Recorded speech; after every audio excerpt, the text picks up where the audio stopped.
नमस्कार दोस्तों, आत्मयोगी भव की इस कड़ी में पीएमसी हिंदी आपका हार्दिक अभिनंदन करता है। ध्यान महाचक्र अमरावती 25 दिसंबर 2010। आज का विषय है शाकाहार और ध्यान। पत्री जी कहते हैं, I am son of God, you and I R one. मैं भगवान का बेटा हूँ, आप और मैं एक ही हैं। Kingdom of God is with in. भगवान के साम्राज्य में प्रवेश करना है तो आपको सबसे पहले अपने भीतर प्रवेश करना होगा, क्योंकि भगवान का राज्य आपके अंदर है, बाहर नहीं। अंदर कैसे जाएं? उसके लिए हमें अपनी सांसों के साथ एक होकर ध्यान करना है। पहले आपको ईश्वर के राज्य में प्रवेश करना है, फिर उसके धर्म में रहना है। उसके धर्म में रहना क्या है? उसके धर्म में रहना यानी अहिंसा और करुणा में जीना। भगवान के धर्म में रहने पर जो चाहिए वह सब आपको मिलेगा। Seek ye the kingdom of God and his righteousness first, then all else will be added unto you. PSSM इस कथन का दर्पण है। राइटियसनेस यानी अच्छा व्यवहार, अहिंसा और करुणा में जीना, जीव हत्या नहीं करनी। क्रिसमस के नाम पर मांसाहार खाना भगवान के धर्म में रहना नहीं है। पूरे प्रपंच में जीव हत्या करके लोग क्रिसमस मना रहे हैं। ये धर्म में नहीं, अधर्म में जीना है। जो लोग बकरी, मुर्गी, मछली आदि को खाते हैं वे उसके धर्म में नहीं जी रहे हैं, अतः वे भगवान के साम्राज्य में प्रवेश नहीं कर सकते हैं। जो लोग शाकाहार, ध्यान और अहिंसा में जीते हैं उनको सुख, शांति, मोक्ष, मुक्ति, बुद्धि, धैर्य, ज्ञान, शक्ति और सभी प्रकार का ऐश्वर्य मिलेगा। यदि आप ध्यान करते हैं और ईश्वर के धर्म का पालन करते हैं तो आपको जीवन में जो चाहिए वह मिलेगा। केवल एक ध्यानी शाकाहारी ही जीसस को समझ सकता है। शाकाहारी होना। आज विज्ञान इस बात को सिद्ध कर चुका है कि शाकाहारी होना इस धरती ग्रह के लिए और मनुष्य के स्वयं के जीवन के लिए कितना जरूरी है। पशु पक्षियों को मारने से जो दर्द तड़प की तरंगें उत्पन्न होती हैं वो वातावरण में फैल जाती हैं, और ये दर्द भरी तरंगें, ये अशांति की तरंगें, ये डर वाली तरंगें हमारे दुख का कारण बनती हैं। जीव जंतु मरने के समय जो तड़प, जो दर्द और जो डर महसूस करते हैं, उनका मांस खाने से वो उस व्यक्ति के अंदर सभी भावनाएं चली जाती हैं, क्योंकि उस समय उनके अंदर जो रसायन उत्पन्न होते हैं वो रसायन उनके शरीर में ही रह जाते हैं, और उनका मांस खाने से वो रसायन मनुष्य के शरीर में चले जाते हैं। प्रकृति को मनुष्य जो देता है वही वापस मिलता है। आज हम अपने चारों तरफ जो माहौल देख रहे हैं उसका कारण क्या है? जो हमने प्रकृति को दिया है वही वापस मिल रहा है। यदि आप सुख चाहते हैं तो सुख देना शुरू करें। ये सृष्टि को चलाने वाला सार्वभौमिक नियम है। जैसा आप दूसरों के साथ व्यवहार करते हैं वही लौटकर आपके पास आता है। यदि आप दुख देते हैं तो दुख वापस आता है, यदि आप सुख देते हैं तो सुख वापस आता है। आत्मा के विकास के क्रम को अगर हम देखें तो खनिज जगत से वनस्पति जगत, वनस्पति जगत से पशु जगत में आत्मा धीरे धीरे विकास करती है। वनस्पति जगत में और पशु जगत में आत्मा सामूहिक होती है, और जब वहाँ से विकसित होकर एक मनुष्य जीवन धारण करती है तो एक व्यक्तिगत आत्मा बन जाती है, और फिर उसकी आत्मा की यात्रा शुरू होती है। जब हम किसी प्राणी को कष्ट देते हैं तो हम उसके विकास के क्रम को रोक देते हैं, उसकी प्रगति को रोक देते हैं। वो अपने जीवन के अनुभव नहीं ले सकता, और वो जो तड़प वो महसूस करते हैं, वो जो डर महसूस करते हैं, वो भी ईश्वर के आगे प्रार्थना करते हैं। हम भी ईश्वर के आगे प्रार्थना करते हैं, लेकिन हमारी और उनकी प्रार्थना में कितना अंतर है। हम मंदिर जाते हैं, हम प्रार्थना करते हैं, हम अपने लिए सुख सुविधाओं की मांग करते हैं कि हमारे जीवन में हर तरह का सुख हो, लेकिन हम कर क्या रहे हैं? हम तो अपने जो कम विकसित हमसे आत्माएं हैं उनको कष्ट दे रहे हैं, उनको दुख दे रहे हैं।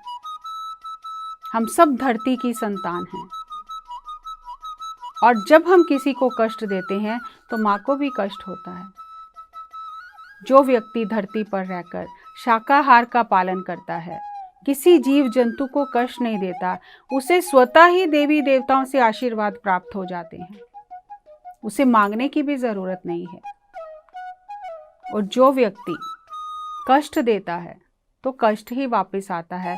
यदि हम अपने से कम उन्नत जो आत्माएं हैं उनकी परवरिश नहीं कर सकते, उनकी देखभाल नहीं कर सकते, उनको प्रेम नहीं दे सकते, तो जो हमसे विकसित आत्माएं हैं, जो देवी देवता उच्च लोकों के मास्टर हैं, उनसे हम कम विकसित हैं, तो वो हमारा ध्यान कैसे रखेंगे? हम मंदिर जाते हैं, पूजा करते हैं और फिर मांसाहार करते हैं। ये कैसा धर्म है? उसके धर्म में रहना यानी अहिंसा और करुणा में रहना। और जब आप अहिंसा और करुणा में रहते हैं तो बिना मांगे ही आपको सब कुछ मिलता है। हर एक देवी देवता को हम अगर देखें तो उनका वाहन कोई जंतु ही है। भोले शंकर, उनका वाहन नंदी है और उनके गले में सांप है। दुर्गा माता, उनका वाहन शेर है। गणेश जी का वाहन चूहा है। कुमार स्वामी जी का वाहन मोर है। ये सभी विरोधी स्वभाव वाले जानवर जो शिव का परिवार है, सभी मिलकर रहते हैं। देवी देवता हमें संदेश देते हैं कि हमें किस प्रकार जीव जंतुओं के साथ मित्रता करनी है, उनका देखभाल करनी है, प्रेम से उनके साथ रहना है। और जैसे मनुष्य जीव जंतुओं से प्रेम करता है, उन्हें पालतू बनाता है, तो वही आत्माएं आगे जाकर विकसित होकर मनुष्य जीवन धारण करती हैं। तो हमें अगर अपने जीवन में सुख, शांति, सुविधा, आनंद चाहिए तो हमें वही बांटना है। और जैसे जैसे हम ध्यान करते हैं, हमारे अंदर ये दया, प्रेम, करुणा उत्पन्न होती है। वो हमारा स्वभाव बन जाता है और हम उन्हीं तरंगों को ब्रह्मांड में तरंगित करते हैं। शाकाहारी जगत हो, ध्यानी जगत हो, ये पत्री जी का संकल्प है। समय समय पर उच्च आत्माएं मनुष्य को ये याद कराने आती हैं कि उससे दया और करुणा करनी सीखनी है। ये उसकी आत्मा का ये बहुत ज़रूरी सबक है, जिसे सीखने के लिए वो धरती पर आया है। कि दुख देते हैं, दुख वापस आता है, सुख देते हैं, सुख वापस आता है। पत्री जी की एकमात्र इच्छा कि ये धरती मानव के द्वारा की जा रही जीव जंतुओं पर जो क्रूरता है उससे मुक्त हो जाए, और सभी जीव जंतु आनंद से इस धरती पर रहें। चाहे वो पशु पक्षी हैं या वो मछली जगत है, जलचर हैं, चाहे वो शांति और आनंद से खेलते हुए अपने जीवन के अनुभव को लेते हुए विकसित हों और इस धरती पर रहें। पत्री जी कहते हैं, पिरामिड मास्टर सब जीसस की तरह हैं। हम हर दिन ईश्वर के राज्य में प्रवेश करते हैं, यानी श्वास के ऊपर ध्यान करके स्वयं के भीतर जाते हैं। देव राज्य यानी वैकुंठ धाम। हम सोचते हैं कि मरने के बाद वैकुंठ जाएंगे। जीते जी वैकुंठ में जाना ही ध्यान है। जो जीवित रहते हुए वैकुंठ नहीं गया, वो मरने के बाद भी नहीं जा सकता। जब मरने से पहले अज्ञान नहीं मिटा, तो मरने के बाद क्या मिटेगा? Before you die you must die. शरीर में रहते हुए जीते जी हमें अज्ञान को मिटाना है, तभी हम ईश्वर के राज्य में प्रवेश कर सकते हैं। वैकुंठ के द्वार पर जय और विजय दो द्वारपाल हैं। ये जय विजय यानी हमारा उच्छ्वास और निश्वास है, जो द्वारपाल की तरह अंदर और बाहर आता जाता है। वैकुंठ द्वार खोलना है तो पहले वैकुंठ द्वार के सामने पहुंचना है। वैकुंठ द्वार यानी हमारा नाक, जो पिरामिड की तरह है। ये पिरामिड ही वैकुंठ द्वार है। जब हम जय विजय के साथ विनय से रहते हैं, तभी हम वैकुंठ द्वार के अंदर प्रवेश कर सकते हैं। मरने के बाद मास्टर्स हमें फूलों के रथ में बिठाकर वैकुंठ लेकर जाते हैं। यह परलोक में विजय है। इस लोक में जय और परलोक में विजय ध्यान से ही संभव है। मृत्यु एक उत्सव है। हम धरती पर सीखने आए हैं। ये धरती एक पाठशाला है। जन्म और मृत्यु दोनों ही उत्सव हैं। जो व्यक्ति इस खेल में, धरती के इस खेल में, आत्मा के इस खेल में अपने पाठ सीख लेता है, दया करुणा अहिंसा में जीता है, जीवन और मृत्यु को एक समान समझता है, दुख सुख और मान सम्मान को एक समान समझता है, स्थित प्रज्ञा में रहता है, मध्य मार्ग में रहता है, लोक कल्याण के कार्य करता है, उसने अपना पाठ्यक्रम पूरा कर लिया है। जो जो सबक उसने धरती पर आकर सीखने थे, वो सबक सारे उसने सीख लिए हैं। और जब कोई ऐसी आत्मा, उन्नत आत्मा इस धरती को छोड़कर उच्च लोकों में जाती है, तो मास्टर उसका बहुत स्वागत करते हैं। क्यों? क्योंकि ये धरती रूपी खेल को जीत कर आया है। जो करना था ये सब कुछ करके आया है। इसने अपना पाठ्यक्रम पूरा कर लिया है। इसलिए उन्नत लोकों में ऐसी आत्मा का बहुत आदर सम्मान होता है। और यहाँ धरती पर हम उनके लिए रोते रहते हैं, क्योंकि हमें ये सब ज्ञान नहीं है, हमें ये सब चीज़ें दिखाई नहीं देती हैं। मृत्यु हर आत्मा के लिए एक उत्सव है। जैसे हम अपने एक कमरे से उठकर दूसरे कमरे में चले जाते हैं तो कोई नहीं रोता, क्योंकि हम जानते हैं कि वो इस कमरे से उस कमरे में गया है। ऐसे ही धरती पर इस सृष्टि में अनेक लोक हैं। इस लोक को छोड़कर हम उच्च लोकों में चले जाते हैं, वहाँ यात्रा शुरू हो जाती है। कोई भी मरता नहीं है, आत्मा तो अमर है। हर एक आत्मा अपने पाठ सीखकर इस खेल को खेलकर, ये बहुत साहसी खेल है, और ध्यान करने से हमें वो ज्ञान प्राप्त होता है। और फिर उस आत्मज्ञान से जब हम इस खेल को खेलते हैं तो हम सफल होकर यहाँ से जाते हैं और उच्च लोकों में बहुत आदर सम्मान मिलता है। जैसे कोई ग्रेजुएशन करके, बीएड करके अध्यापक बन गया, ऐसे ही जो आत्मा उन्नत होकर जाती है, फिर वो परोपकार के लिए दूसरों के कल्याण का माध्यम बन जाती है। फिर वो अपने कर्मों के कारण, अपने सबकों के कारण, सीखने के कारण धरती पर नहीं आती है, वो दूसरों की सहायता के लिए आती है। तो हमें जन्म और मृत्यु को, सुख और दुख को, मान और अपमान को एक समान लेना है, और जीवों पर दया करना सबसे उत्तम धर्म है। इसीलिए कहा गया है अहिंसा परमो धर्मा, जियो और जीने दो। इस तरह उच्च तरंगों में रहने से हमारा जीवन अत्यंत सुखमय हो जाता है, और ऐसी ही तरंगें हमारे आसपास रहती हैं तो ऐसे ही लोग हमारे जीवन में आते हैं। हर पल ध्यान करके वर्तमान क्षण में रह के हम अपनी ऊर्जा की तरंगों को बढ़ाकर चारों तरफ वही तरंगें तरंगित करते हैं और जीवन में उच्च कोटि के अनुभव प्राप्त करते हैं। पत्री जी कहते हैं, सर्वधर्मानि परित्यज्य मामेकं शरणं व्रज अहम त्वा सर्व पापेभ्यो मोक्षयिष्यामि मा शुचः। श्री कृष्ण ने अर्जुन से कहा, सब पर धर्मों को छोड़कर अपने आत्म धर्म का पालन करो। ध्यान से सभी कर्म नष्ट हो जाएंगे। दूसरा कोई भी तुम्हारी रक्षा नहीं कर सकता। करने लायक दो बातें हैं। पहला, बाहर दुनिया में अहिंसात्मक जीवन जीना और दूसरा, आंतरिक दुनिया में ध्यानात्मक जीवन जीना। जितना हम ध्यान करेंगे उतना ही करुणा में रहेंगे। जैसे पेड़ की जड़ जितनी धरती के अंदर जाती है, पेड़ उतना ही ऊपर बढ़ता है। पेड़ में फल फूल होने के लिए जड़ का अंदर धरती में जाना बहुत जरूरी है। इसी प्रकार संसार में सौभाग्य पाने के लिए स्वयं के भीतर जाना बहुत जरूरी है। अंदर की जड़ खराब होने से ऊपर पेड़ खराब हो जाता है।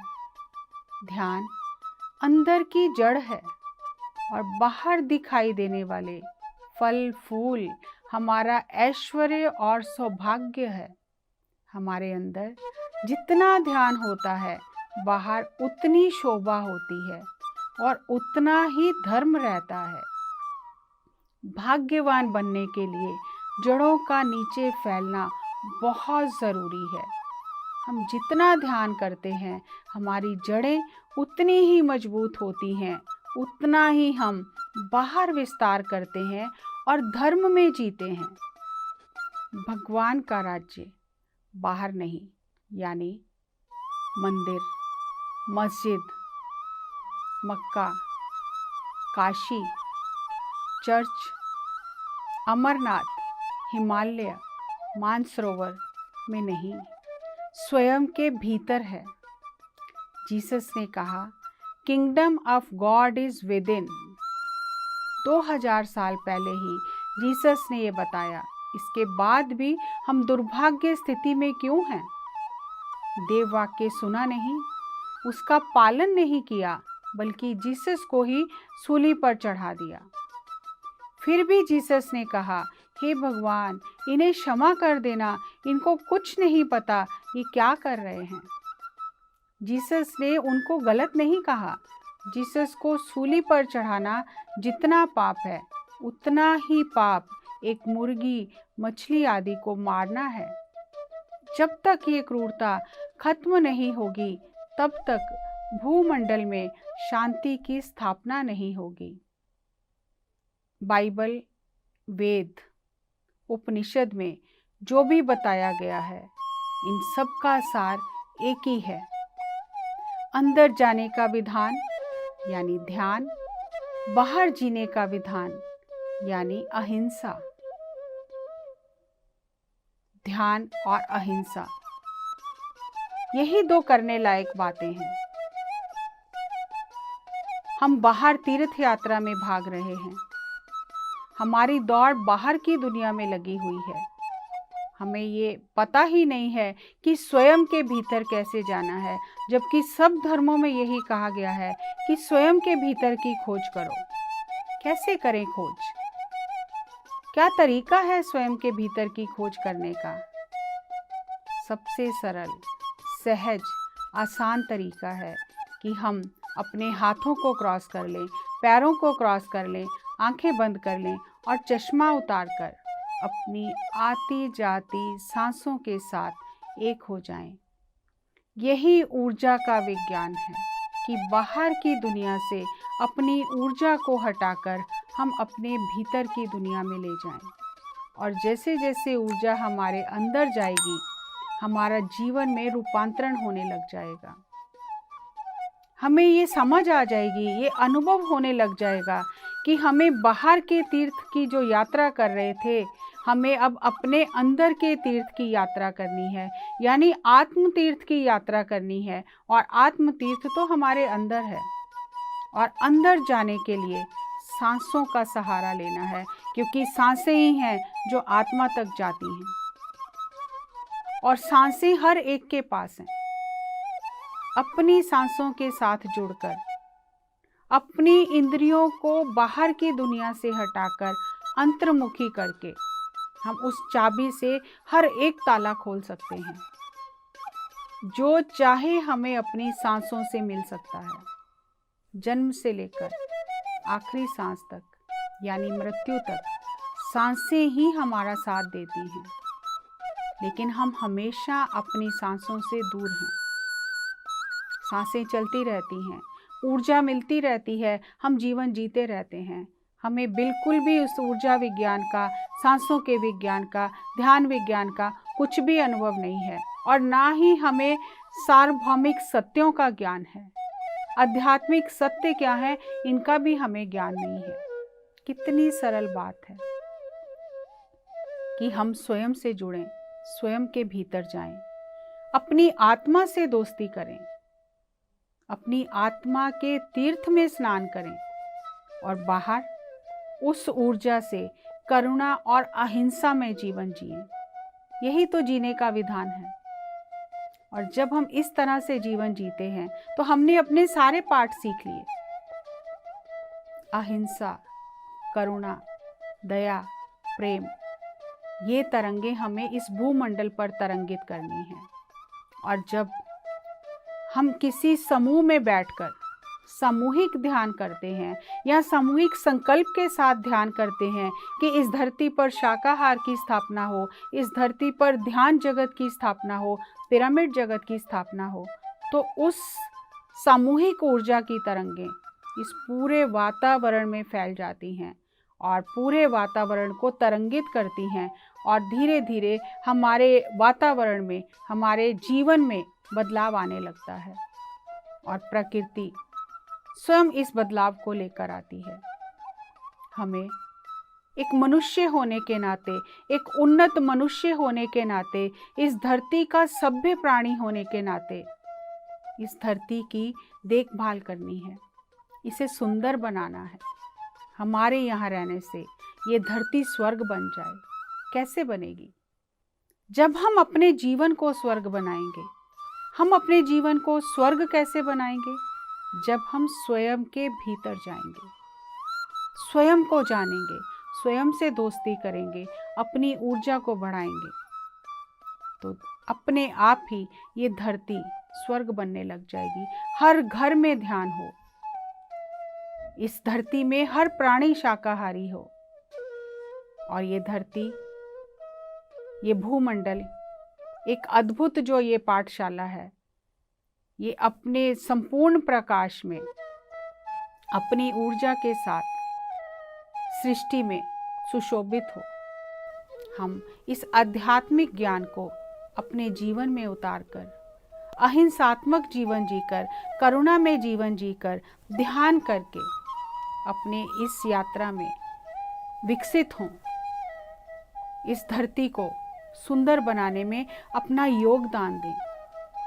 यही आज के ज्ञान में पत्री जी ने हमें बहुत ही सरल और स्पष्ट शब्दों में समझाया है। शाकाहारी बने, ध्यानी बने, स्वयं का कल्याण करें।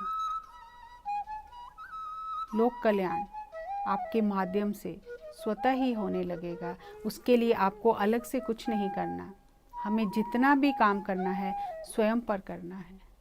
बदलाव की शुरुआत, रूपांतरण की शुरुआत हमसे ही होती है, हमारे भीतर से होती है। अपने भीतर जाएं, सांसों के साथ रहें, स्वयं को जानें। अगली कड़ी में पत्री जी के इस दिव्य ज्ञान के साथ, एक नए विषय के साथ आपके सामने प्रस्तुत होंगे। तब तक ध्यान करें, प्रसन्न रहें। नमस्कार।